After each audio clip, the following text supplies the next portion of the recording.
Je m'appelle Michel Soquet, je suis agriculteur ici à Bossu-Gotcha depuis 1985. J'ai repris l'exploitation des parents. Le premier, le matin, moi je me lève, c'est soigner mes cochons. À la porcherie, le fils s'occupe ici du bétail qui reste à l'étable en été. Et alors le travail de campagne pour le moment c'était la moisson. Maintenant on est occupé à la paille. Et demain on fait des petits ballons. Ça, il n'y en a plus beaucoup qu'il faut non plus.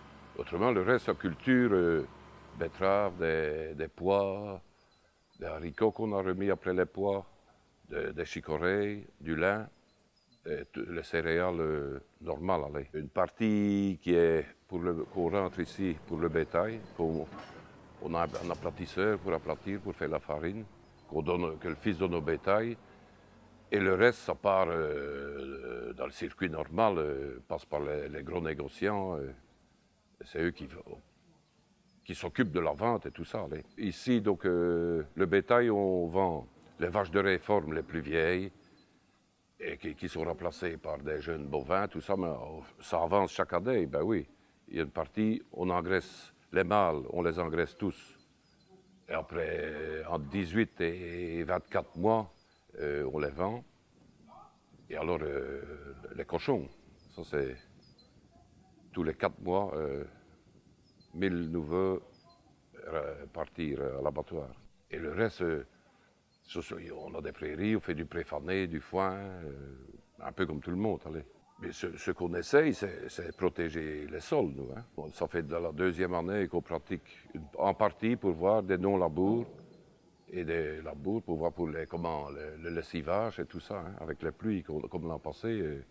On essaye d'améliorer avec toutes les marchandises qu'on a ici, du fumier, du lisier, on met du compost de l'intercommunal du Brabant Wallon, là, ce qui est recyclé de tous les déchets pour améliorer tout ça, des écumes de sucrerie pour amender les terres. Essayer que ça nous coûte le moins cher possible, hein, parce que tous les engrais chimiques, tout ça, cette année ici, ça a flambé. Ça coûte une petite fortune, hein, ça. Après la moisson, ici, on va ensemencer 90% des terres céréales en engrais vert. Hein. L'engrais vert, c'est soit une moutarde, une facélie, on peut mettre du raisin, on peut mettre... pour tenir l'azote au-dessus, dans le sol, pour pas que le lessivage aille dans le nappe aquifère. Et nous, on récupère ça en récupérant la plante verte, qu'on retourne, on remet de l'engrais. Ah ben, la première contrainte, c'est déjà le temps. Hein. Et la deuxième contrainte, c'est on travaille toujours, comme ici, on a travaillé pendant un an, on ne sait pas le prix qu'on va vendre ces céréales, par exemple. Ça, c'est un gros problème aussi, ça. Hein. Ici, maintenant, le prix était correct, mais s'il y a un bateau qui sort de l'Ukraine, d'Odessa, là, alors le prix va chuter, là. Hein. Mais s'il coule, alors nous, on va peut-être y gagner. Quand j'ai commencé, moi, il y avait trois.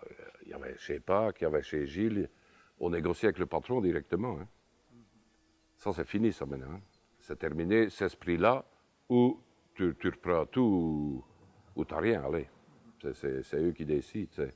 Ce sont des grosses boîtes. Hein. Et ici, le rendement, tout ça est bon, mais on a payé sur la fin, l'azote chimique était à 900, presque 1000 euros tonne. Hein. Et on vient de 200, 240, 250. Il faut aimer déjà, comme le fils qui reprend, il faut aimer, autrement vous ne le faites pas.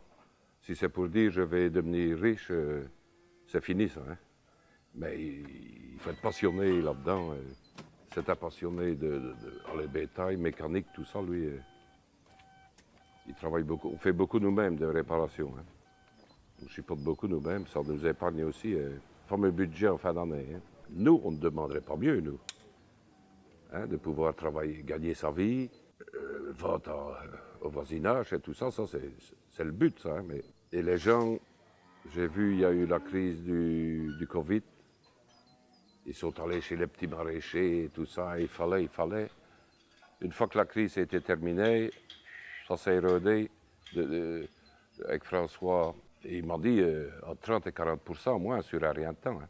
Et j'ai déjà parlé avec des gens, ils ne le font pas exprès. ils doivent aller chercher de boissons. Ah ben, ils rentrent chez Colruyt ou ils vont chez n'importe lequel. Ah ben, oh ben, on va prendre une salade ici, on va prendre des tomates ici, et voilà comme ça va. Et ils disent, pas qu'on veut pas, hein, ben, ça n'est pas rentré dans la tête des gens, hein, ça. Mais, j'ai déjà dit 50 fois, on ne s'est pas changé comme ça du jour au lendemain. Il faudra toujours des agriculteurs. Hein. Sans agriculteurs, il n'y a pas de bouffe. Hein.